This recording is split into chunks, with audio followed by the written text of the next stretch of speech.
The top stories tonight in Y News. The National Capital Region Police Office, or NCRPO, announces that the State of the Nation Address, or SONA, of President Ferdinand Marcos Jr. was generally peaceful. The Philippine Amusement and Gaming Corporation, or PAGCOR, fears job losses following the directive of PBBM to ban Philippine offshore gaming operators, or POGOs. Vice President Sara Duterte chooses not to attend and listen to President Marcos's third SONA. And we will discover why fellow Democrats pressured United States President Joe Biden to withdraw from elections, resulting in his decision on Sunday, July 21.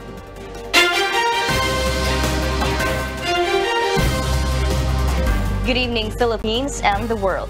Today is Monday, the 22nd of July, 2024.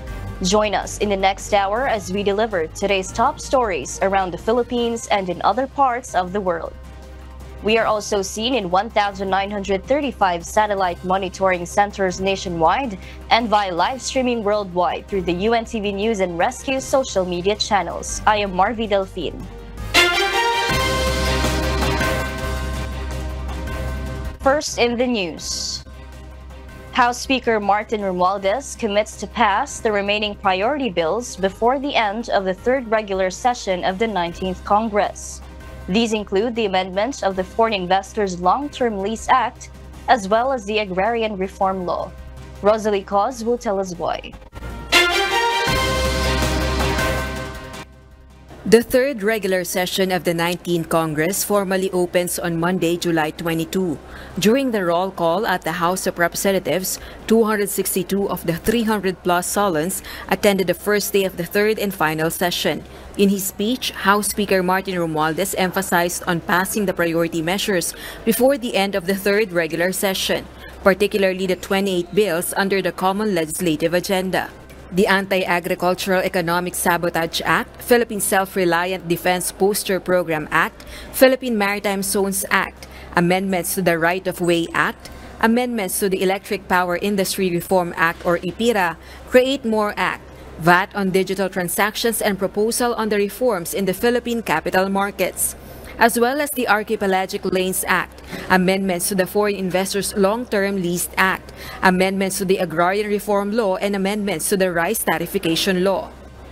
Today, I emphasize our commitment to pass the remaining priority bills before the end of the third regular session. We are ready and equally determined to ensure that these critical measures are enacted to support our nation's progress and development. The House of Representatives also exercises oversight function of the Congress to investigate criminal activities connected to illegal Philippine offshore gaming operators or POGOs, illegal drug trade, and others. On the issue of rice, the House leader commits to strive to provide all the necessary infrastructure, technological and financial support to increase the productivity and income of farmers. He added by augmenting rice supply and managing prices, rice will be more affordable and accessible to all Filipinos. Speaker Romualdez takes pride on the accomplishments of the 19th Congress, particularly the 12,405 legislative measures attended to by the House of Representatives, which address concern on food security, climate change, social protection, tourism, public health, public order and safety, and others. The House has also been instrumental in the swift passage of 77 laws. Lahat ng kailangang batas na hiniling ni Pangulong Ferdinand R. Marcos Jr. sa nakaraang State of the Nation Address, pasado na po lahat dito sa House of Representatives. He appealed cooperation and swift action to his fellow lawmakers to enact the priority measures. I urge all of you, as I have done during the opening of the two previous regular sessions, to persist in perceiving this cherished institution as a stronghold of battles won, of glory attained through ceaseless labor day and night, relying solely on our commitment as members of the House to uplift us when our limits are being challenged. The House Speaker believes he will have strong collaboration with Senate President Francis Chis Escudero. We anticipate a strong and collaborative relationship with the new Senate leadership under Senate President Chis Escudero. This partnership is crucial for the smooth passage of pending legislation. We are confident that our cooperative efforts will lead to the successful enactment of key legislative measures. Rosa Licoz, UNTV News and Rescue. We serve the people, we give glory to God.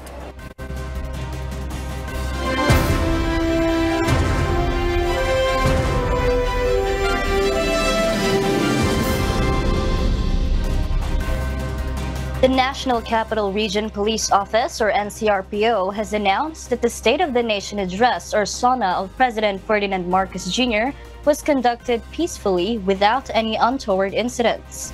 NCRPO Director Police Major General Jose Melencio Nartates Jr. attributed this success to the meticulous security preparations carried out not only by law enforcement officers but also by other government agencies. This comprehensive approach ensured the safety and security of all attendees and participants. Police Major General Nartates expressed his gratitude to the police personnel who performed their duties tirelessly and effectively, contributing to the smooth and secure conduct of the President's third SONA. Very peaceful itong ating SONA 2024. Even prior to itong araw na to, makikita natin na walang nangyaring insidente related to SONA. Nandiyan yung girian at kung ano-ano. So, very peaceful. The Philippine Amusement and Gaming Corporation, or PAGCOR, fears job losses following the directive of President Ferdinand Marcos Jr. to ban Philippine offshore gaming operators, or POGOs. PAGCOR Chairman and Chief Executive Officer Alejandro Tenco said this after the third State of the Nation address of PBBM. President Marcos has ordered a ban on POGO due to their involvement in various criminal activities. He directed PAGCOR to wind down and cease operations of POGOs by the end of the year, while he gave instruction to the Labor and Employment Department to find new jobs for Filipinos who will be displaced. To be honest, yun ang dapat natin pag-aralan. Tulad ng sinasabi ko sa Kongreso at sa Senado, ang concern ko talaga yung mga trabahador na mawawala ng hanap buhay. Gayon din naman yung mga ibang negosyo na nakakabit sa mga.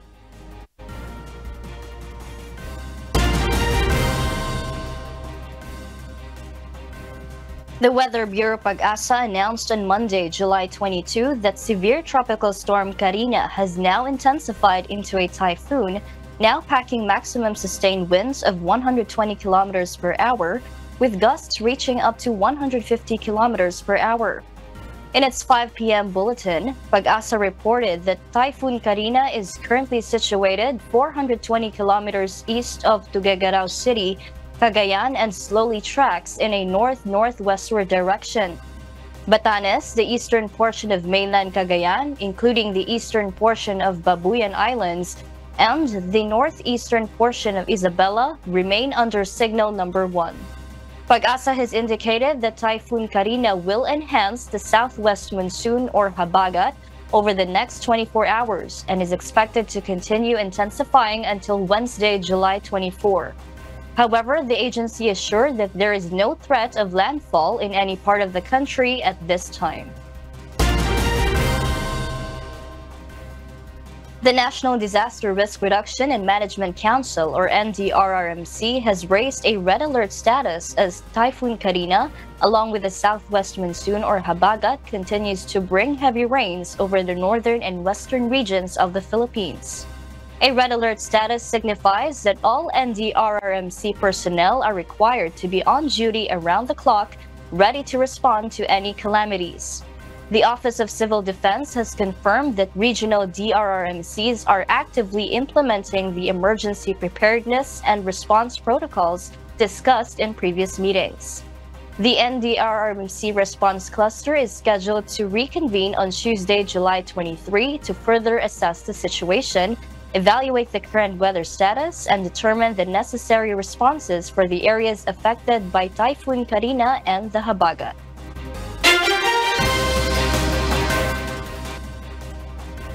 And for the news abroad, Israeli forces clashed with Palestinian fighters in Rafah, targeting central areas where many displaced Palestinians sought refuge. Intense battles involving anti-tank rockets and mortar bombs and failed ceasefire efforts led by Qatar and Egypt, backed by the US, have heightened regional tensions. Joselito Liquido will tell us the details live.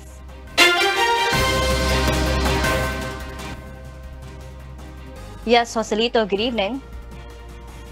Good evening, Marvi. Israeli forces engaged in heavy fighting with Palestinian fighters in Rafah, a southern Gaza city, on Sunday, July 21. Strikes hit central areas where many displaced Palestinians sought shelter.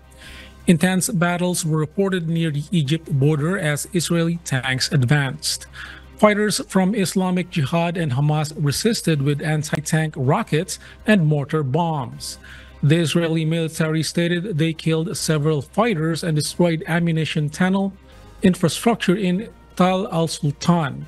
In the past 24 hours, Israeli strikes killed at least 64 people and injured over 100, according to Gaza authorities. Sunday's strikes accounted for 22 of these deaths. Recent attacks have concentrated on the Al-Nuseirat camp in central Gaza. Israeli Prime Minister Benjamin Netanyahu ordered a delegation to negotiate a hostage deal scheduled to leave on Thursday. Netanyahu convened a meeting with this delegation and senior defense officials. Meanwhile, ceasefire efforts led by Qatar and Egypt with U.S. backing have stalled due to disagreements. Back to you, Marvi. Thank you, Joselito Liquido, reporting live from Malaysia. 154 wildfires were burning in Alberta on Sunday, July 21, while there are 320 active wildfires burning in British Columbia. The numerous wildfires fueled by extreme heat across the Canadian provinces forced hundreds of people to evacuate. Environment Canada issued air quality warnings for much of the region, prompted by heavy smoke from the fires, something that is now a familiar condition during summer attributed to climate change. The fires were being battled by an estimated 200 firefighters, 10 helicopters, and 132 pieces of heavy equipment, with Fort McMurray and Lac La Biche considered top priority. City officials in Edmonton activated formal extreme weather responses, one for bad air quality and another to cover the heat. People were also advised to go to recreation centers, libraries, and indoor pools to seek respite from the smoke. N95 masks are also on hand should people require them. Meanwhile, British Columbia is now close to its 10-year wildfire average, with the 2023 season recorded as its most destructive. We'll share more global stories with you later. For those watching our live streaming on YouTube, please click the subscribe button you see on your screen and ring the bell for notification. You may also follow us on Facebook, Instagram, and TikTok. The submission of the counter-affidavit of suspended Bamban-Tarlac Mayor Alice Guo and other respondents on the qualified human trafficking complaint before the Department of Justice is rescheduled for August 6. Dante Amento tells us why. Suspended Bamban-Tarlac Mayor Alice Guo did not show up again in today's preliminary investigation at the Department of Justice or DOJ. She was represented by her lawyers as well as the 13 other respondents of the human trafficking complaint in connection to the POGO operations. Yung mga respondents, karamihan nag-appear. Pero halimbawa si Mayor Guo, si Dennis Cunat, tapos yung mga Chinese, foreign respondents, wala sila, but represented ng abogado. Meanwhile, the Philippine National Police Criminal Investigation and Detection Group or PNP-CIDG and the Presidential Anti-Organized Crime Commission or PAOC submitted a supplemental complaint affidavit. There are an additional 4 witnesses presented and a respondent added to the complaint. May dinawit sila isang additional respondent. Kung di yung nagkakamali, ito yung respondent na na dismiss yung kaso laban sa kanya nung inquest. Ito isang Pilipina na reklamo na nag-recruit sa may iba-ibang tao doon. Hence, the submission of the counter affidavits of Mayor Go and her co-respondents is rescheduled for August 6. This is to give time for their counsel to read the supplemental affidavit. However, DOJ Undersecretary Nicolas Felix T. said that after August 6, the complaint would be submitted for resolution. Sabi din sa akin ng ating mga complainants ng team ng law enforcement na after this malamang di na sila magre-reply affidavit. Dante Amento, UNTV News and Rescue. We serve the people. We give glory to God.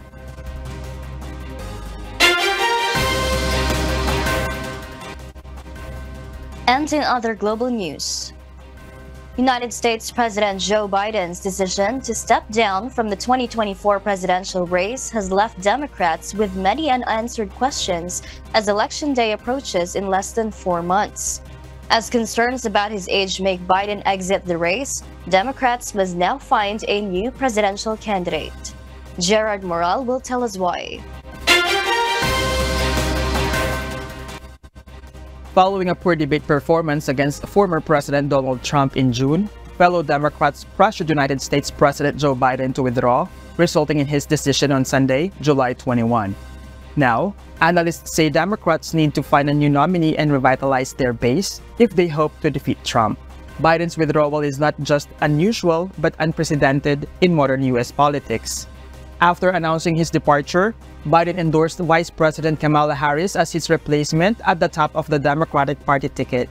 While Vice President Kamala Harris is an early favorite to replace Biden, especially after receiving the president's endorsement, other challengers for the Democratic nomination could emerge soon. The Democratic National Convention in Chicago next month will be the platform for selecting the new nominee, where over 4,000 party officials and activists known as delegates will gather to vote. Historically, parties have chosen their candidates in competitive conventions after the primaries. However, the current situation for the Democrats is different. There is no historical precedent to follow, so Democrats will have to navigate their guidelines on choosing the new nominee. According to the rules for Democratic National Committee, delegates can propose a new party nominee with the signatures of 300 fellow delegates and a confirmation signature from the proposed candidate. However, the party is likely to rally around Harris to present a united front. U.S. presidential campaigns demand significant investments of money and resources to reach people nationwide, some starting as early as 2 years in advance. Launching a campaign from scratch will be challenging. Gerard Moral, UNTV News and Rescue.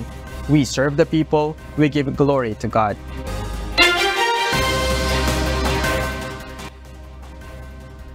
The anticipated Chinese policy update does not show any significant changes. Axis Salam explains why. The second largest economy in the world has no immediate structural changes planned. Instead, China's strategy statement sets goals for advanced sectors and an improved business environment. The 60-point document was released following the annual plenum meeting of the Communist Party's Central Committee, led by Chinese President Xi Jinping. The event, held from July 15 to 18, aimed to address China's deflation, property crisis, debt, weak consumer and business sentiment, and rising trade tensions. The document emphasizes the importance of markets and resource allocation, government efforts to improve private sector conditions, and calls for fiscal and financial reforms. China's plenum also reaffirms its pursuit of new productive forces, aiming for scientific research, technological upgrades, and in-depth industrial transformation, as per policy document. Xi Jinping further highlighted strategic industries like new technology, artificial intelligence, aviation, aerospace, energy, materials, biomedicine, and quantum technology, stating the overall industrial system is not strong or refined. Chinese leaders aim to boost affordable housing, improve job opportunities, and improve living standards for the elderly, but their policies may be contradictory. China has been reversing its economic direction in recent years, tightening control over various sectors and implementing regulatory crackdowns due to national security concerns. Moreover, the Finance Ministry revealed that local governments' fiscal revenues accounted for 54% of the nation's total in 2023, while their expenditure sector accounted for 86%. Analysts predict new measures to address concerns over municipal debt of over 13 trillion, which poses risk to financial institutions and economic growth. Axis Salam, UNTV News and Rescue. We serve the people. We give glory to God.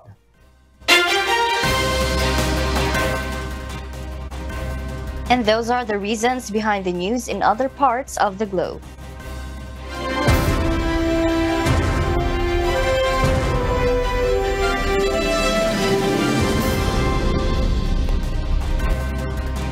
Vice President Sara Duterte chose not to attend and listen to President Ferdinand Bongbong Marcos Jr.'s third State of the Nation address. Instead, she traveled to the province of Bohol to empathize with the Boholanos following the death of acting Governor Junicio Balite. From Cebu City, Gladys Tawabi will give us the details live.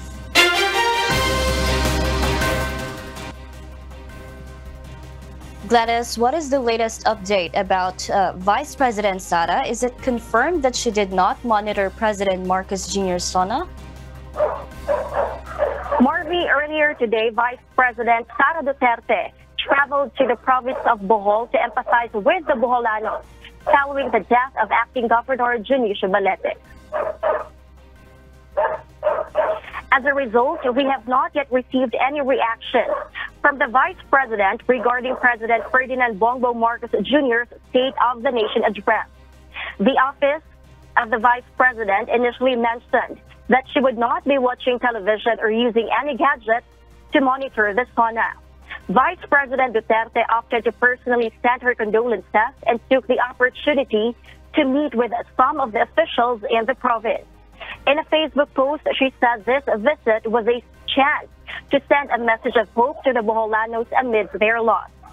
Marvy, today, July 22, the province of Bohol celebrates its Bohol Day, and Vice President Duterte wanted to take part and take in solidarity with the Boholanos, emphasizing the importance of helping one another for a better nation. Marvy? Thank you, Gladys Tawabi, reporting live from Cebu City. Several lawmakers lauded President Ferdinand Marcos Jr.'s decision to ban Philippine offshore gaming operators, or POGOs, in the Philippines. Harleen Delgado will tell us why. Just before he ended his third State of the Nation address, or SONA, President Ferdinand Marcos Jr. finally heeded a call of various lawmakers to ban Philippine offshore gaming operators, or POGOs, in the country. Kailangan nang itigil ang panggulo nito sa ating lipunan at paglalakastangan sa ating bansa. Effective today, all POGOs are banned.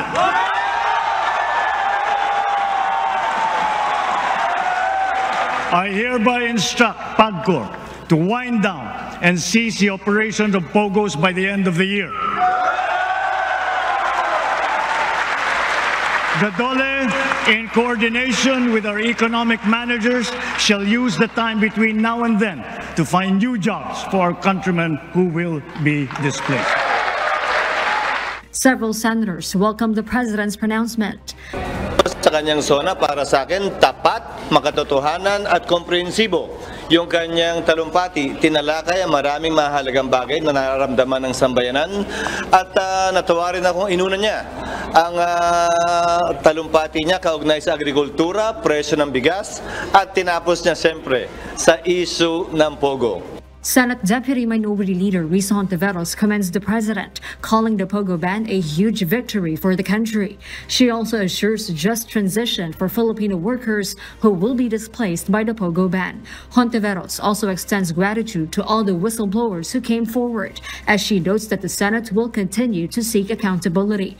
For its part, the Presidential Anti-Organized Crime Commissioner PAOK, who is leading the crackdown against POGO, says they are elated with the president's pronouncement. Malaki na yung hirap natin dito, ano? At bukod doon, siyempre, nalalagay din sa peligro yung mga buhay ng mga ahente natin saka yung mga operatiba natin dahil alam naman natin na hindi basta-basta sindikato itong grupo na to. So, talagang tuwan-tuwa po kami sa sinabi niya. Harleen Delgado, UNTV News and Rescue. We serve the people. We give glory to God.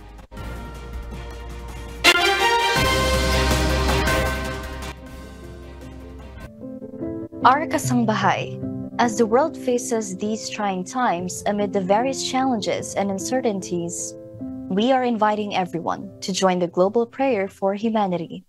Good day. I'm Brother Eli Soriano of the members of the Church of God International.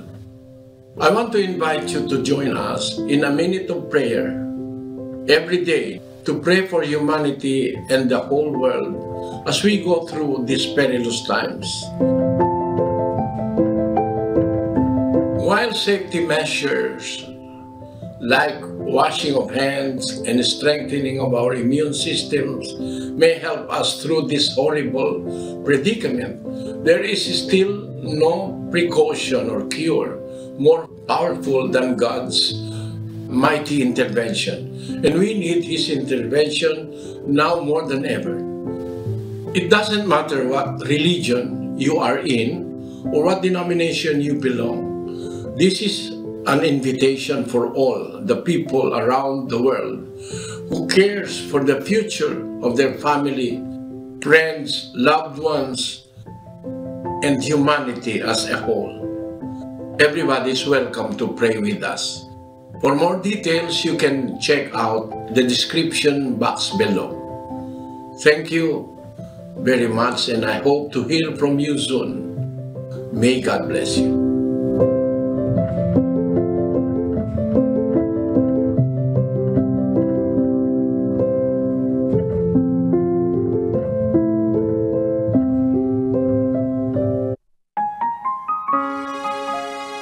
And before we close, we will leave you with the word giving glory to God. From the book of Proverbs, chapter 3, verse 1 and 6, it says, "My son, forget not my law, but let thine heart keep my commandments. In all thy ways acknowledge him, and he shall direct thy paths."